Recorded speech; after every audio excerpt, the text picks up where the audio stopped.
This episode is specifically for you if you know that you are an artist. You have the creative archetype and you have plenty of ideas, but you are not really creating as much as you would want to. Welcome to Positively Rebellious Podcast, a podcast on our inner journeys of transformations in weight loss, creativity, and spirituality.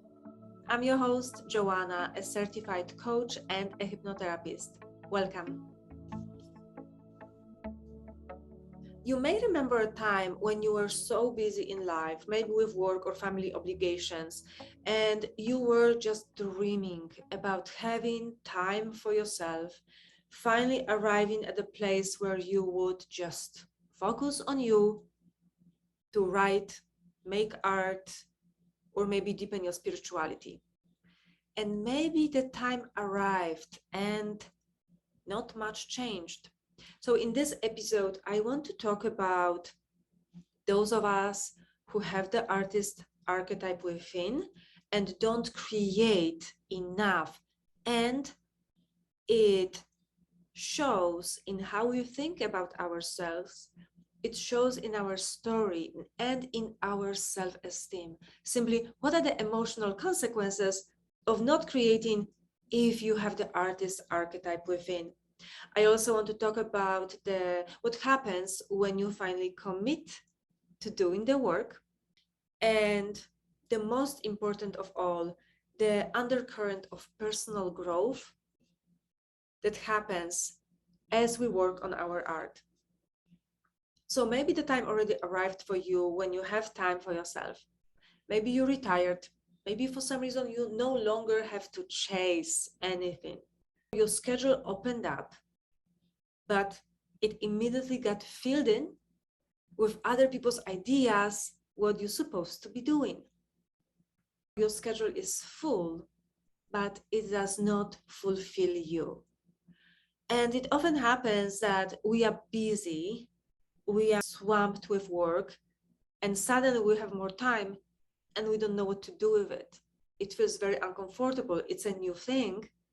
So we tend to look for other things to do instead of staying with this time and witnessing, okay, and deciding, what do I really want to do with my time? Think back to the time when your schedule opened up. Remind yourself about the intensity of that emotion. What did you feel then? You were excited about the time, but you were not really intentional with what to do with it. Sure, maybe you seeked some pleasures, maybe travel, maybe doing something that you never had time to do, but it was all about consuming something. Maybe watching more movies, maybe reading more books. But where does the fulfillment come from? It does not come from the pleasures of consuming. If you are looking for a deeper experience, you need to go within and start creating something. There are only so many books you can read before you finally come to a moment when you want to write something yourself. There are only so many paintings you can see. There are only so many museums you can visit. At some point, you will want to create something. In the same way, it happens for people who have called the sportsman or woman archetype. When you are not participating in sports, when you are not playing, maybe you had injury, it affects your self-esteem and it doesn't feel like you. An archetype is written into your soul. You cannot not express it. If you have a teacher archetype, you cannot help but teach something. This is where the fulfillment will come from for you. Going back to the pleasures of consuming, even something as natural as spending time in nature, absorbing the beauty of nature, it could be one of the deepest experiences for many people, especially if you can be in nature alone. But no matter how healing, balancing, and necessary it is for us, there comes a moment when the wave of wonder slows down and you just want to do something. By nature, we are co-creators. We need to balance the giving and receiving, doing and being, consuming and creating. So if you do not follow the creative voice for a longer time and your ideas come to mind, you may feel a range of emotions, from subtle resignation to panic, because you know that time is passing by.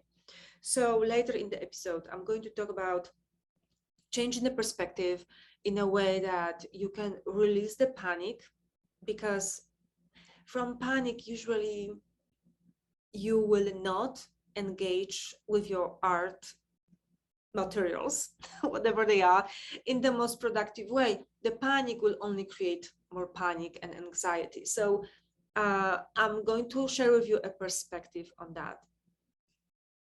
What exactly are you waiting for? Are you waiting for more time, more assurance, more skills and guidance, maybe permission? And who decides that you are ready? For many people, it is often about the time. We feel guilty about spending time in solitude, which we need to go to that, because this is the magic land for the ideas to unfold, specifically the original ideas to unfold. So we participate in social, gatherings and so on, and we don't set boundaries. We don't create new rules, new schedule, and nobody is really preventing us from it, only we are.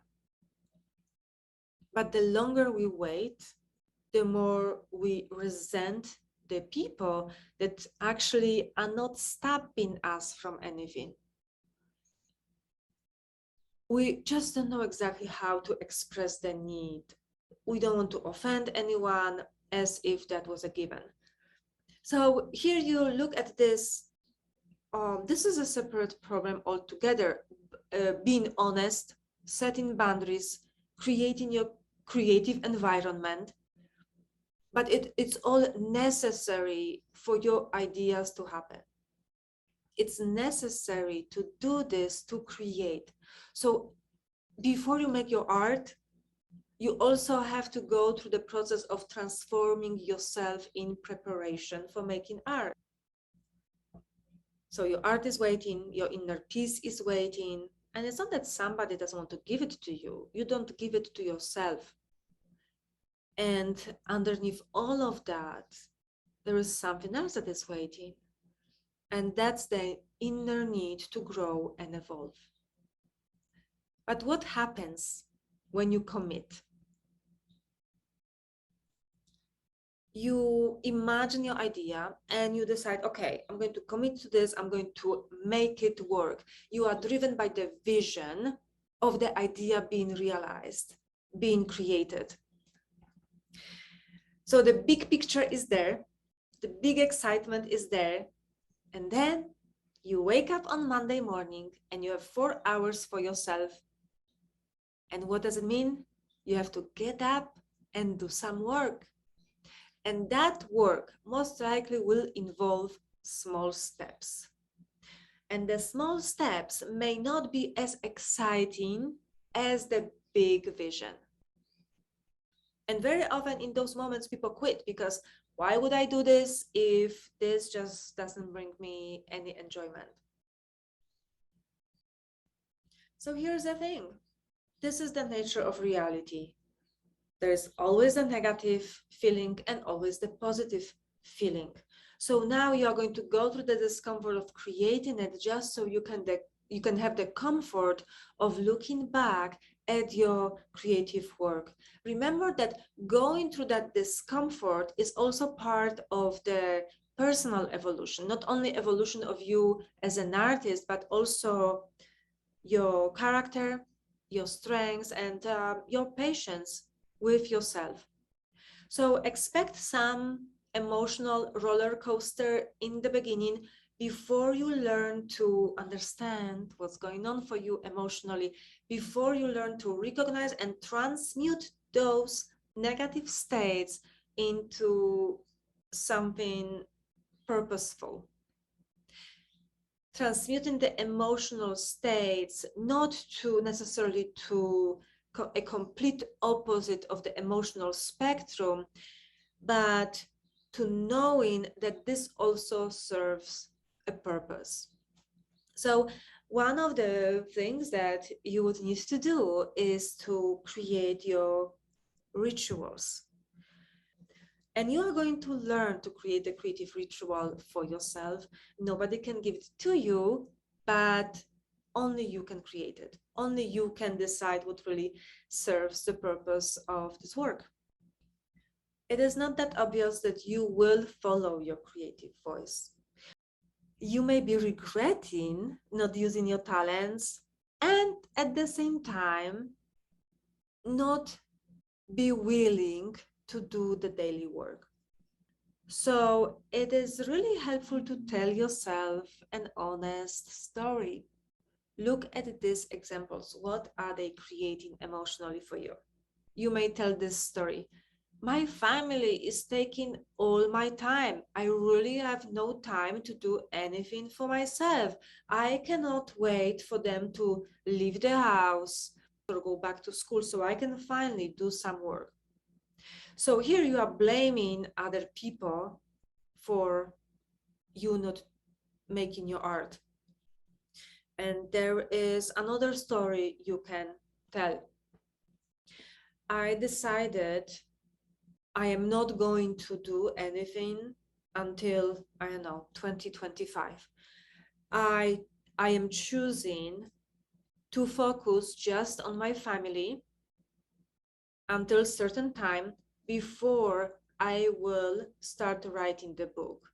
So in one case, you are delegating responsibility for what's going on with your time. And I get it. I know it is really hard with other people, living with other people, and wanting to do some creative work that requires solitude. But in one case, you are delegating that responsibility. You are picturing yourself as a victim. And in the other story, you are taking the responsibility for your choices. And maybe your work before making art is simply learning how to create boundaries. And who doesn't need it?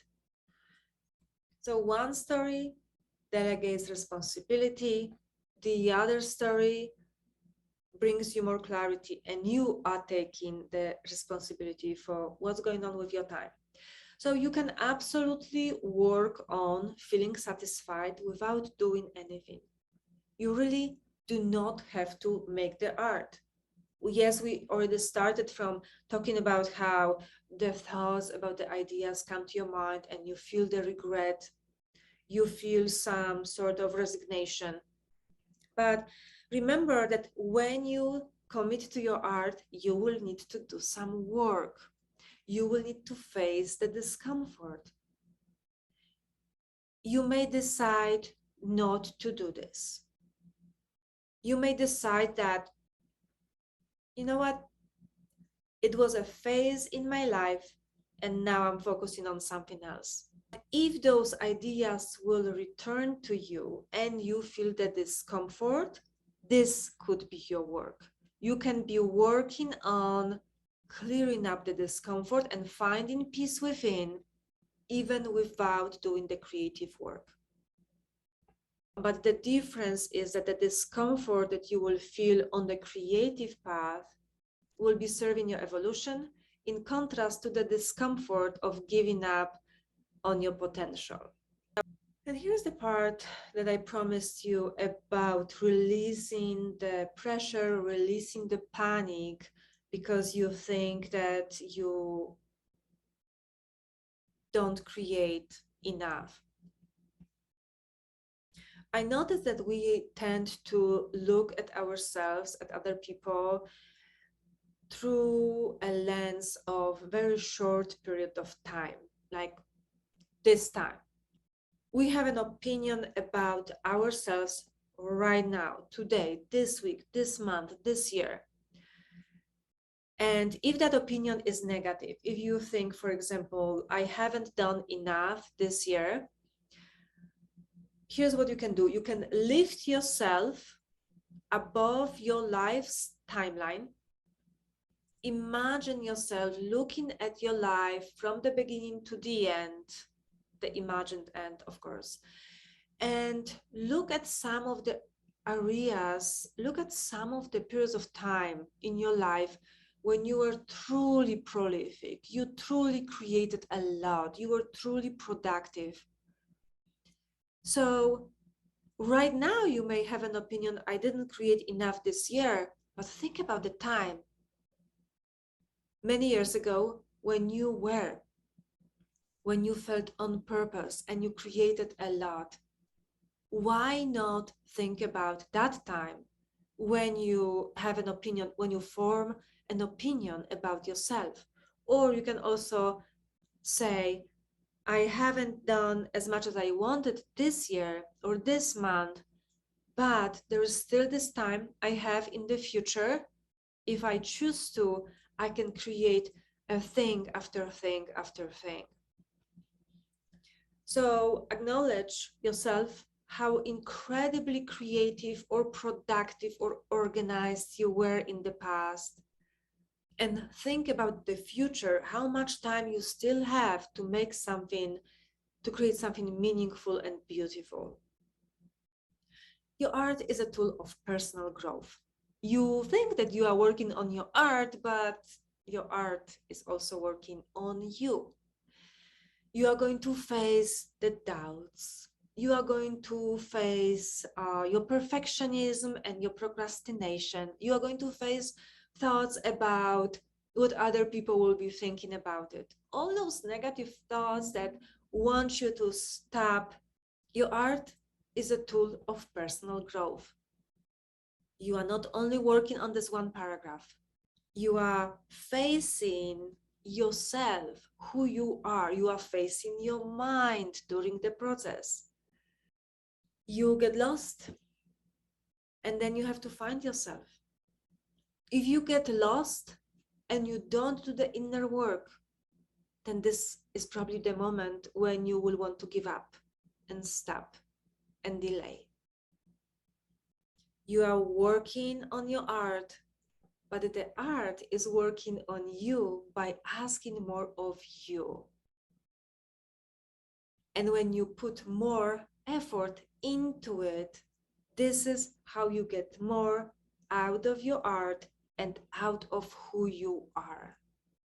We already know that you might be comfortable, but how alive do you feel in this comfort on a scale from 0 to 10? My guess is if you think that your level of feeling alive is on the lower scale, my guess is it's because you are focusing more on consuming other people's creations, like movies or books or all sorts of pleasures. In order to feel more alive, what would you need to do? Do you have an idea that you would like to put into, that you would like to manifest, that would make you feel more alive? If you have an artist archetype within, know that this work also serves the evolution of your soul. I want to end with a quote by Osho. You have a song in your heart to be sung, and you have a dance to be danced. But the dance is invisible, and the song, you have not heard it yet. It is deep down, hidden in the innermost core of your being. It has to be brought to surface. It has to be expressed. This is what is meant by self-actualization. Whenever you are ready to do this work and you do not want to do this alone, if you do not want to go alone through the creative process and everything that it involves, if you do not want to go alone through the inner work on who you are, your emotions and your mindset, go to my website, positivelyrebellious.com, schedule the consultation. We will talk and we will see how I can support you in the process. For this, I have two possibilities. I either have 8-week program, project creation, or I have a longer 6-month program where I support you week after week. So that is really exciting possibility, and you will not be the same afterwards. But what can I say? I cannot tell you exactly what you will achieve through it, but you will recognize the changes. The changes are inevitable, and definitely this is also a process of self-empowerment. You are going to feel it in every part of your life. Thank you so much for listening. I hope you subscribe to this podcast. And if you liked it, please make a review. Thank you.